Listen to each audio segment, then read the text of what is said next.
Legacy Precious Metals is the company that I trust to give you good and patient counsel for investing in your retirement. The Biden administration has caused a financial crisis, and they have no clue how to fix it. Oil prices have skyrocketed, and when oil prices go up, not only do your expenses go up, but the cost of transportation and shipping spikes, leading the prices of goods to rise. And we are already seeing record inflation. That's the last thing that we need. Our economy is in trouble, and you need to take steps to protect yourself.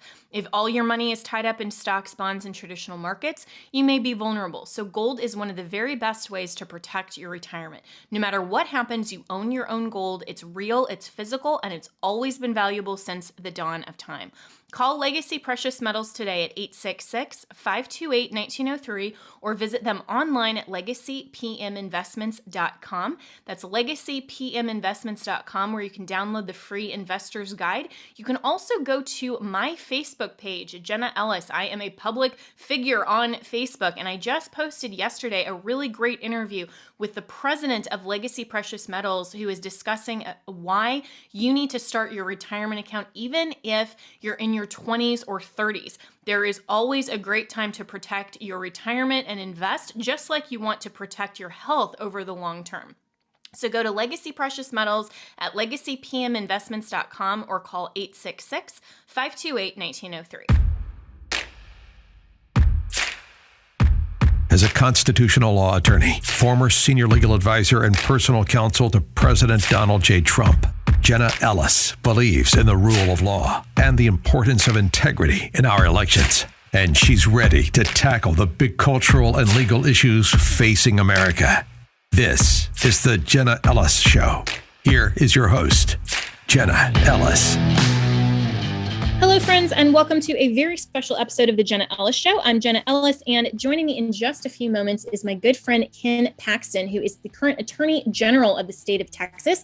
And he has been kind enough to join me by phone from the airport, which I totally feel his pain. I've done so many interviews, whether it's a TV and setting up my laptop at a precarious little point in a terminal, or finding a quiet spot on the phone. So he is going to join us in just a few moments, and always really appreciate his time because I want to get his take on two things today. First, of course, his big win in the United States Court of Appeals for the Fifth Circuit against Big Tech. So this is against a NetChoice LLC, a Computer Communications Industry Association. And they actually initially sued Ken Paxton in his official capacity as the AG of Texas over a Texas statute called House Bill 20 that prohibited large social media platforms from censoring speech based on the viewpoint of its speaker. And that's exactly what conservatives have been fighting for, right? Is we can all disagree, but we will fight for your right to speak, even if we find that viewpoint vehemently opposed to anything that we believe. We find it noxious. We find it even, quote unquote, hate speech. That's still protected under the First Amendment, because what I might consider, quote unquote, hate speech versus what the Biden administration considers hate speech, that's going to look very different, right? So who gets to define that, and who should be the arbiter of what viewpoints are acceptable on social media platforms or politically adverse, right? So this is a huge win because Ken, of course, then appealed this case to the United States Appeals for the Fifth Circuit. And just last week, this opinion was handed down. It is a huge win. And so the three-judge panel on the circuit said this in their holding, quote, "A Texas statute named House Bill 20 generally prohibits large social media platforms from censoring speech based on the viewpoint of its speaker. The platforms urge us to hold that the statute is facially unconstitutional and hence cannot be applied to anyone at any time and under any circumstances." So there's obviously in constitutional law, there's a difference between facially versus as applied, meaning facially just meaning the entire statute, no matter how you would apply, when, where, how, or to whom, it is unconstitutional on its face, versus an as applied challenge. And so this one is even more remarkable, that the platforms are urging the court to hold that the statute is facially unconstitutional. And basically, they don't want to have any accountability whatsoever.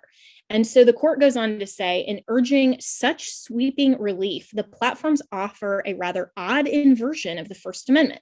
That amendment, of course, protects every person's right to, quote, the freedom of speech, unquote. But the platforms argue that buried somewhere in the person's enumerated right to free speech lies a corporation's unenumerated right to muzzle speech. The implications of the platform's arguments are staggering. On the platform's view, email providers, mobile phone companies, and banks could cancel the accounts of anyone who sends an email, makes a phone call, or spends money in support of a disfavored political party, candidate, or business.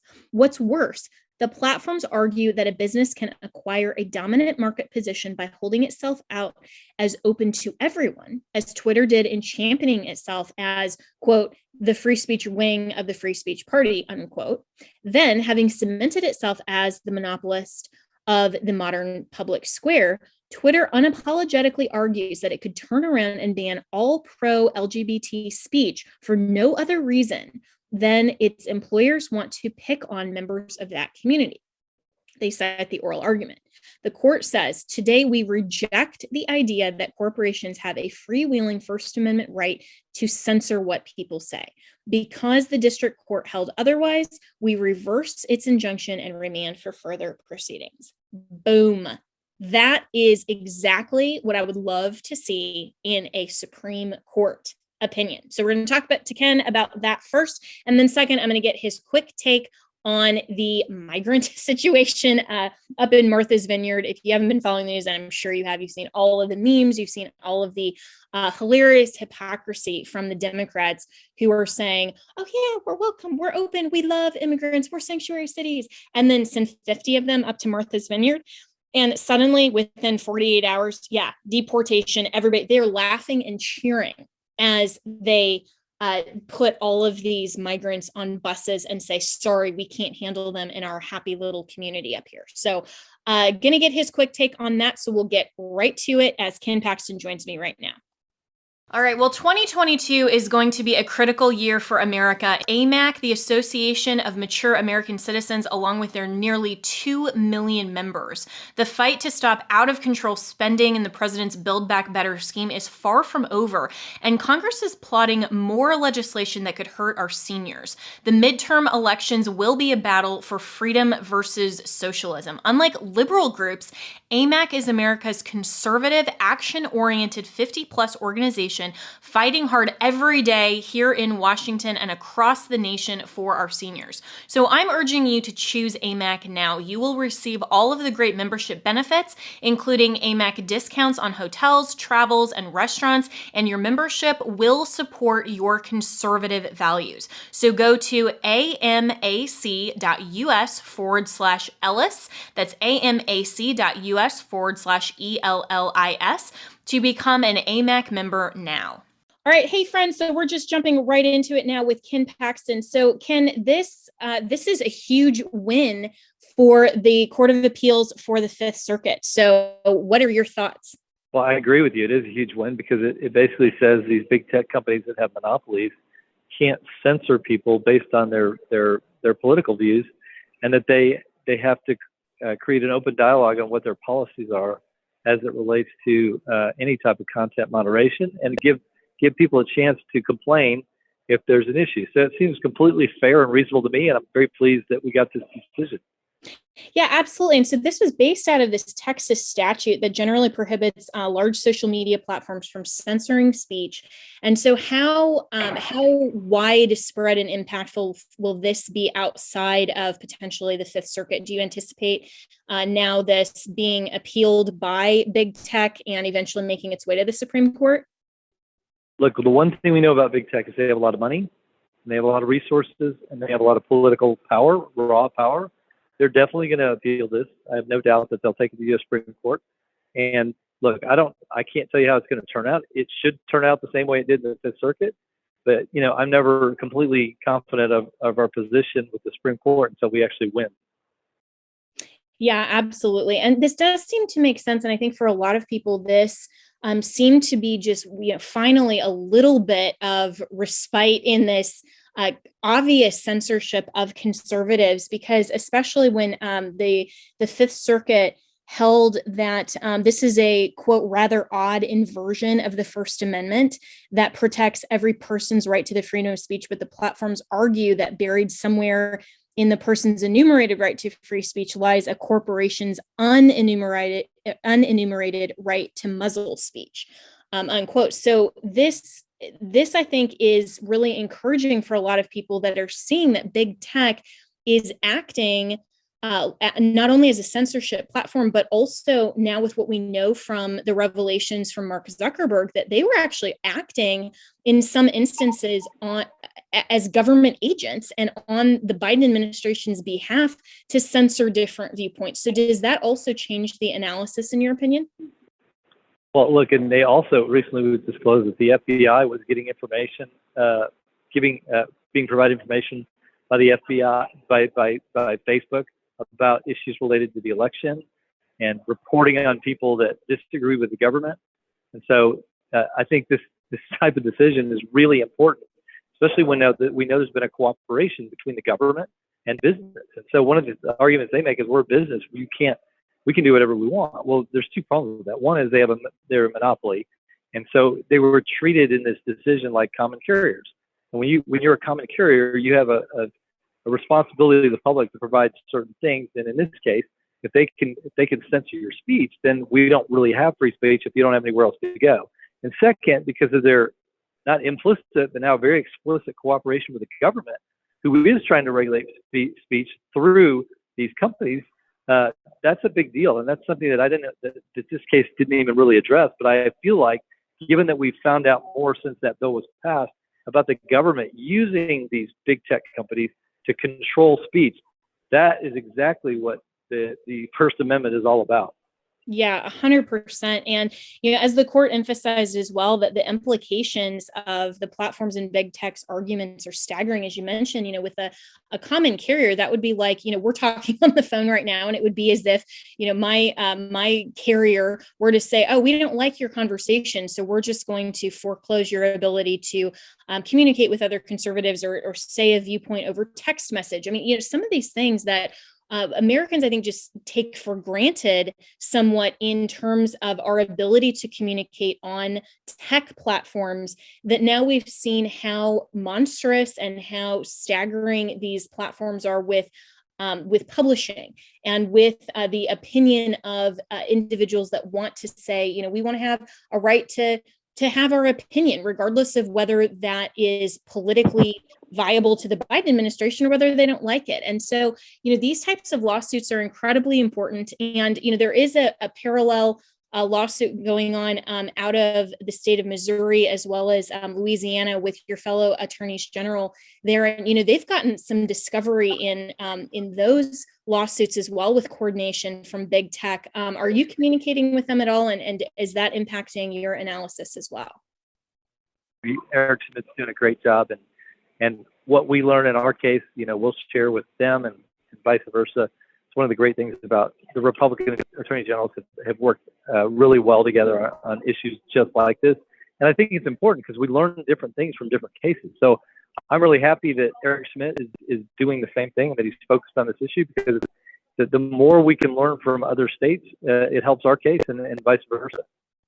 Absolutely. And in just the few minutes I have with you, Ken Paxton, I so appreciate you joining. I know you're at the airport right now, getting ready to board a flight. You've been all over today, but also wanted to get your quick reaction as well to the Martha's Vineyard migrants and, supporting the governor there in Texas, who is actually using his constitutionally enumerated powers there in Article 4 of the U.S. Constitution. And what's your reaction to this whole Martha's Vineyard situation and the hypocrisy from the left? Well, first of all, this idea that Governor Abbott came up with of shipping people to sanctuary cities, for the most part, cities that had said, we want illegals to come to our city. We are open to that. And since we're overwhelmed, I thought it was genius for Governor Abbott to send it to the cities that were requesting it, who then suddenly, now that they're actually getting it, we're saying, wait a minute, we said that, but we didn't really mean it. Unless we're not really meaning, because you've already sent us a couple hundred people. Of course, we're talking about 5,000 a day in Texas. And I thought the idea of sending it to Martha's Vineyard in particular was pretty genius by the governor of Florida, Ron DeSantis, because here we have a very wealthy community, extremely wealthy, 50 people sent to Martha's Vineyard, and they claim that they're overwhelmed, that they don't have the resources. I can tell you that just one person on that island, President Obama, has the resources to deal with those 50 people, and there are plenty of other people on Martha's Vineyard that have way more resources than some of the border communities that are dealing with it in Texas. Yeah, 100%. And it's so shocking to me to see people like Obama and the Democrats, and then also Gavin Newsom, who sent a letter to the DOJ claiming that Ron DeSantis was human trafficking. I mean, this is just hilarious, actually. But then, California is supposedly a sanctuary state. So why isn't he just inviting everyone to California? Well, there's a good question for you. He didn't bother to do that, did he? Because he doesn't want them. He wants them to stay in Republican states where they do damage. And the reality is, here's a guy requesting criminal prosecution of a governor of a state that's dealing with this crisis, not because he chose to, but because the president of the United States just so decided to cut a deal with the cartels and put our states in such a bad position.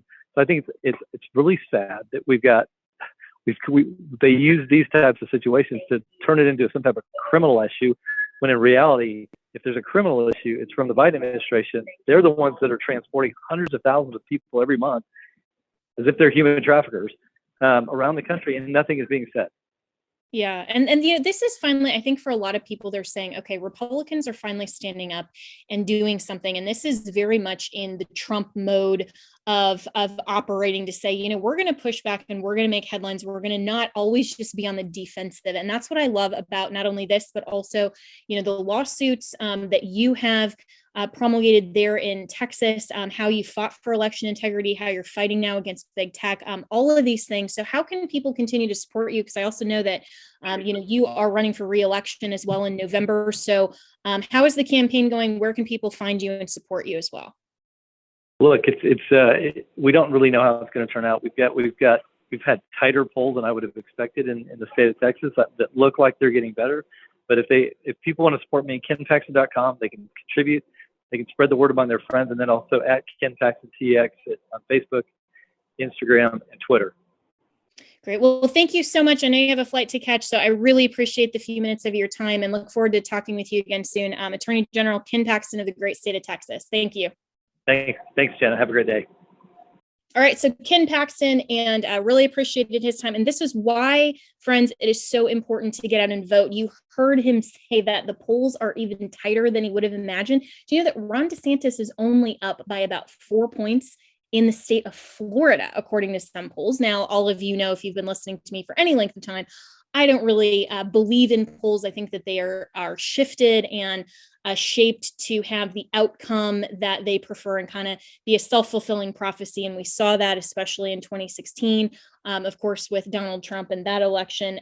But there is an importance in definitely overwhelming the polls, getting out on election day, voting in person. Make sure if you are in the state of Texas, support Ken Paxton. We need attorneys general like him, like Eric Schmidt, who's now running for Senate, like Jeff Landry in the state of Louisiana, who are willing to fight these fights on behalf of the states. They're not going to just completely keel over and be subservient to the left's woke agenda, like the current attorney general, by the way, of the state of Pennsylvania, Josh Shapiro, who is now running for governor. And of course, he will take those same woke leftist, progressive, insane, extremist policies where he sued Little Sisters of the Poor. He sued nuns over their right to practice and freely exercise their sincerely held religious beliefs. He sued over keeping children in masks during, the aftermath of the pandemic, when, of course, everyone knew that it was completely safe, and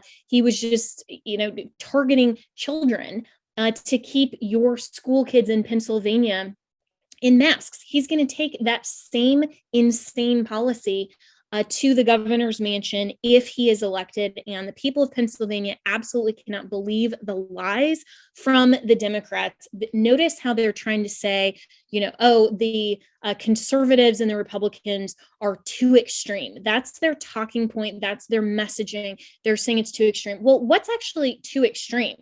Suing nuns, masking kids, allowing big tech to censor conservatives, not going after these companies like Ken Paxton and the others, or actually standing up for America first, for our border, for our economy, for small businesses, for our children not to be indoctrinated with this woke ideology, critical race theory, and sexualized content in schools. I mean, those are just mainstream, fundamental, normal views that everyone who isn't an extremist would agree. So it's the Democrats who are the extremists. It's not the Republicans. It's not the conservatives. Don't let them lie to you, and get out and vote in November. So I always appreciate talking to my good friend Ken Paxton. I support him. I've endorsed him in the state of Texas. So please follow him on social media. If you can, give to his campaign, give to Doug Mastriano in Pennsylvania, give to Eric Schmidt out of Missouri. These are the people. Don't donate to the national RNC. I've said that so many times.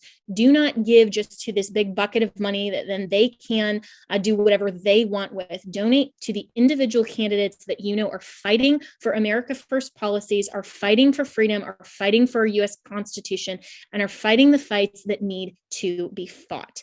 So I will see you tomorrow, and make sure that you are subscribed to the Jenna Ellis Show wherever you listen and wherever you stream. That's also on our audio channels on Apple, Spotify, iHeart, at the Salem Podcast Network at thejennaellisshow.com, or of course on Rumble or our YouTube channel.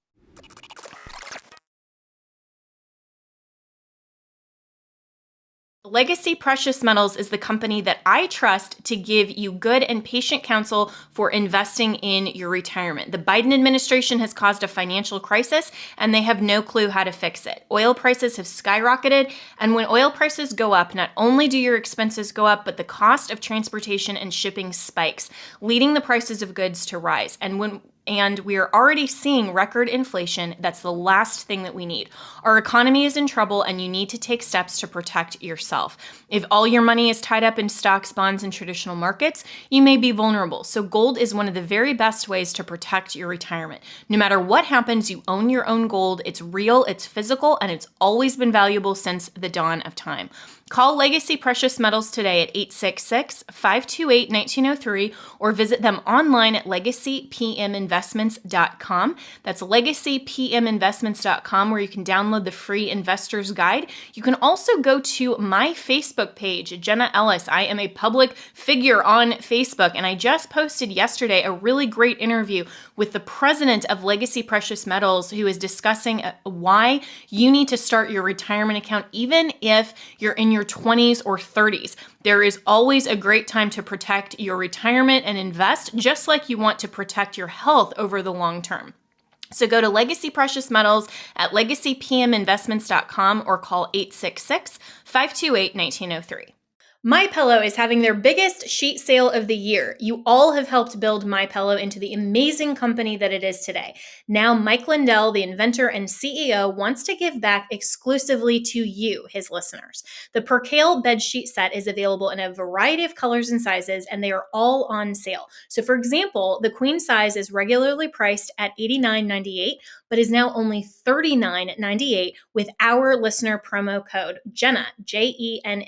So order now, because when they're gone, they're gone. The Percale bed sheets are breathable and have a cool and crisp feel. These come with a 10-year warranty and a 60-day money-back guarantee, so don't miss out on this incredible offer. There's a limited supply, so be sure to order now. You can call 1-800-564-8475 and use the promo code Jenna, or go to mypillow.com/Jenna. You can click on the radio listeners square and use the promo code Jenna. That's Jenna. Thank you so much to all of Mike Lindell's listeners and listeners of this podcast for making sure to support MyPillow and using our exclusive listener promo code Jenna. That's Jenna.